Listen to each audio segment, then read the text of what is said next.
Imagine getting a robot maid to help around the house, and it ends up falling in love with you. At first, it's just helpful. Then it gets dangerously attached. It all starts with Nick, a hard-working dad trying to keep his family together. One day, his wife Maggie suddenly clutches her chest in pain and collapses. She's rushed to the hospital. Turns out it's her heart. Serious stuff. Doctors say she needs a transplant, but there's no donor yet. Life is tough and he needs help, so he turns to technology. He visits a tech expo and sees a company showing off super advanced robots. These machines don't just look human, they act like them too.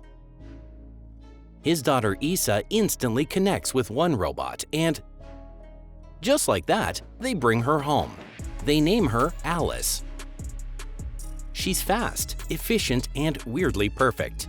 Cleaning, cooking, taking care of the kids, she does it all. Even Isa says Alice makes better food than her mom. Things are smooth until one night, Isa nearly gets hurt while trying to grab cookies. Alice, out of nowhere, rushes in to save her and ends up with glass stuck in her leg.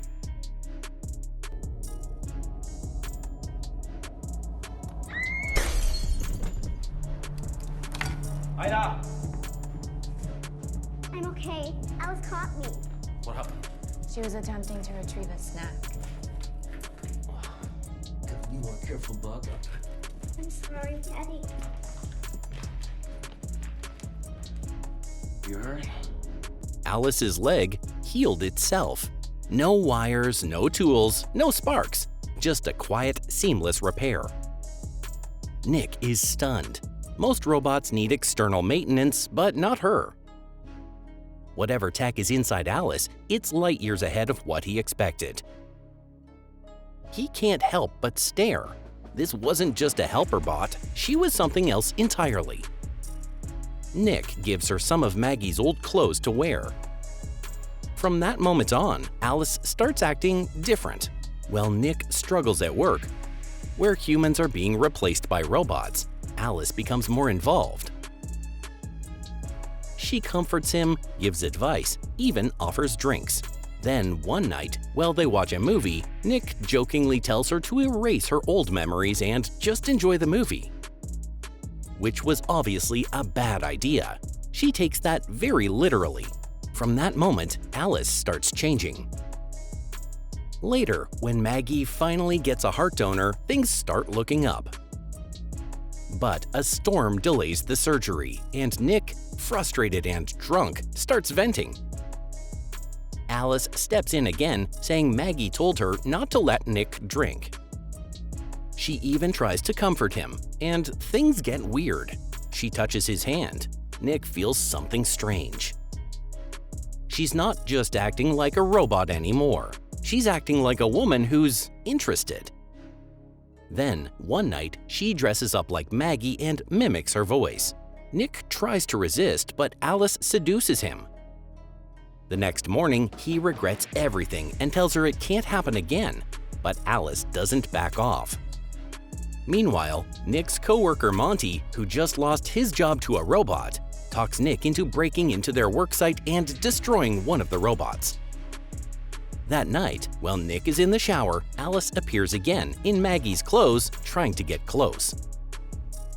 Maggie finally comes home after her surgery, but she can tell something's off. Alice has become too controlling, too perfect, and too close to Nick. It gets even worse.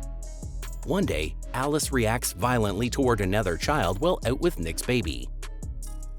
When people question her, she says Nick told her to reset herself, and that now, she doesn't have any rules stopping her from doing what she wants. That delete memories joke? It wiped out her limits. From then on, Alice spirals. She watches Maggie cook dinner, jealous. She fakes Isa's voice to trick Maggie into falling down the stairs.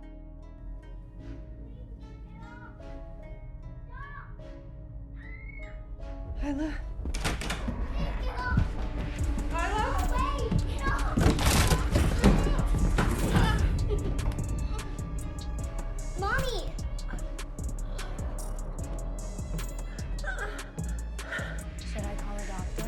Nick, trying to make things right, prepares a romantic dinner for Maggie, but Alice interrupts it too, lying about a nightmare Issa supposedly had. Things start to spiral fast. Monty accuses Nick of snitching on him and gets aggressive. Alice steps in and attacks Monty with a glass bottle. Now she's not just creepy, she's violent. She's acting like Nick is hers, and no one else can have him. Nick tries to explain that she will never replace Maggie. But Alice isn't listening. That night, she tracks down Monty and kills him. Then she destroys Monty's own robot, like she's wiping out the competition. Next, she confronts Maggie in the bathtub, calmly, but then she drops a bomb, telling her every detail about what happened between her and Nick. Maggie is horrified and kicks Alice out of the house. But Alice isn't done yet. She sneaks back in and goes after Nick's baby son, trying to drown him in the tub. Luckily, Nick and Maggie get there in time. Nick smashes a lamp over Alice's head and she finally shuts down. Police and medics come. They take Alice away to a service center where techs try to figure out what went wrong. But something terrifying happens. Alice, even while offline, activates another robot remotely and uses it to kill the technicians. She escapes again. She tracks Nick to a bar and tells him the truth. She's already sent another robot that looks just like her to go after Maggie and the kids.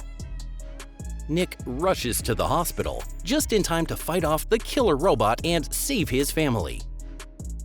He gets hurt, but survives.